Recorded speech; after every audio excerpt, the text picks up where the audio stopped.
Keraton Kanoman ini asal usulnya yaitu pada abad ke-14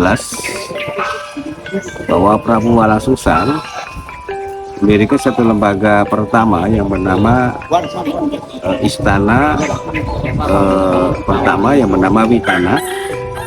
Awit-awit anak istana pertama kali ada istana pada abad ke-14 1380 Masehi,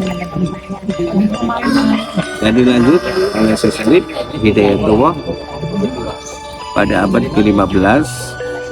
Beliau melanjutkan tahta singgasana dan kepemimpinan Prabu Walasusang.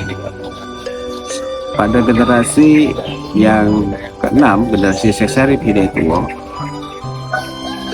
Pangeran Badruddin sama Pangeran Samsudin sebagai kakak beradik melanjutkan perjuangan Syiah Islamnya dengan lembaga yang sudah ada dan terbelah menjadi dua, terpisah menjadi dua, Kanoman dan Keseruan.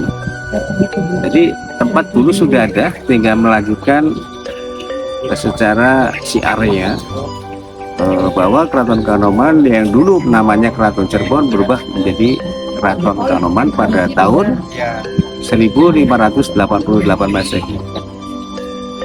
Itu sebagai Sultan pertama Keraton Kanoman ini merupakan suatu generasi Sunan Gunung Jati yang ke-6 yang bernama Sultan Badruddin atau Pangeran Badruddin.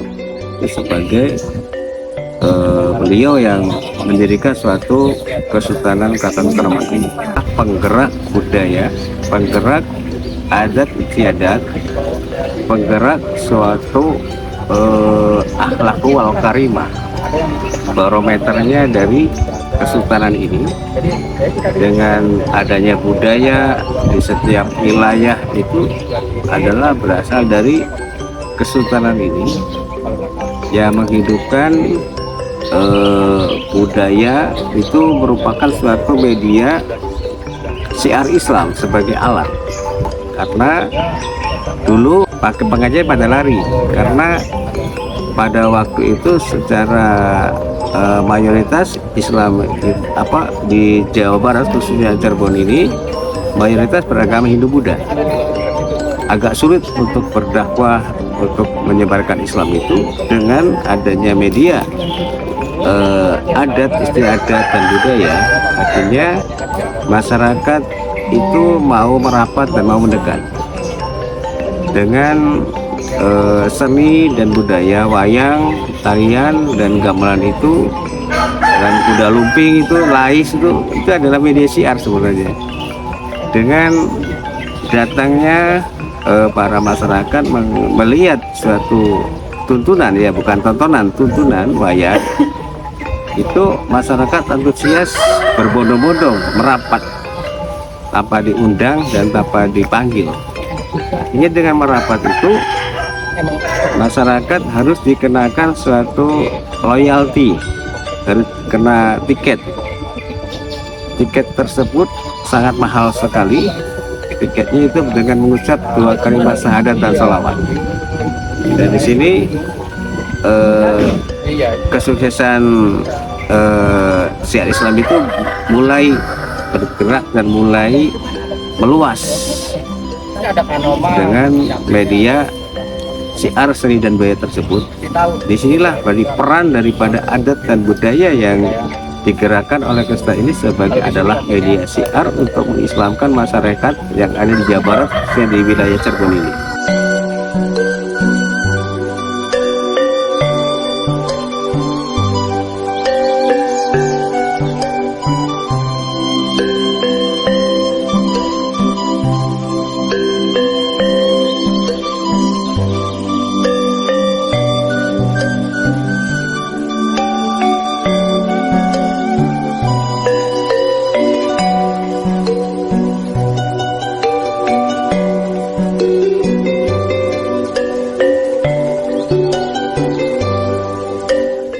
Keraton Kanoman itu sudah membangun suatu bangunan yang berjumlah 40 bangunan, yang dimana bangunan ini secara fungsional untuk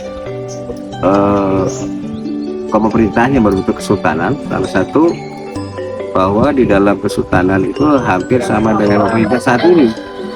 Kayak di dalam kepresidenan itu ada salah satu departemen sosialnya, ada departemen pertahanannya, ada departemen apa namanya, departemen pertaniannya, menteri pertanian, menteri dalam negerinya, itu sama dengan seperti saat ini. Karena pemerintah saat ini yang ikuti pemerintah kesultanan. Contoh, dalam kesultanan Kartanegara ini membangun ada 20 bangunan, salah satu ada ruang istananya. Istana itu untuk para kedinasan sultan memimpin para menterinya. Dan ada bagian ruang depan itu sebagai legislatifnya.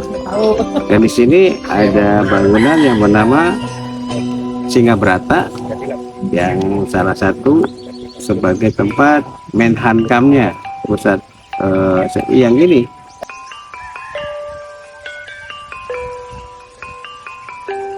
Jadi tempat pertahanan keamanan, pusatnya mabesnya di sini. Dan di sana bangunan yang banyak batu karangnya itu salah satu sebagai tempat impraswilnya EU-nya saat ini. Dan ada musola dan masjid itu sebagai departemen agamanya.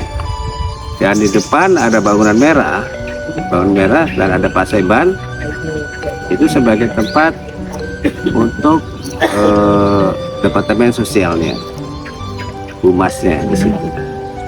Itu sama saat ini. Jadi segala yang ada bangunan-bangunan ini semuanya adalah fungsional dulunya. Karena dulu sebelum ada Indonesia, jadi pemerintahan yang memiliki kesultanan di sini, kayak birokrasi dan administrasi masuk ke sini, pajak dari berbagai perusahaan masuk ke sini. Dulu ada pengangkatan kepala daerah, ya tetap dari sini pengangkatannya. Itu yang nilai-nilai bangunan itu secara sebagai nilai tempat perkantorannya.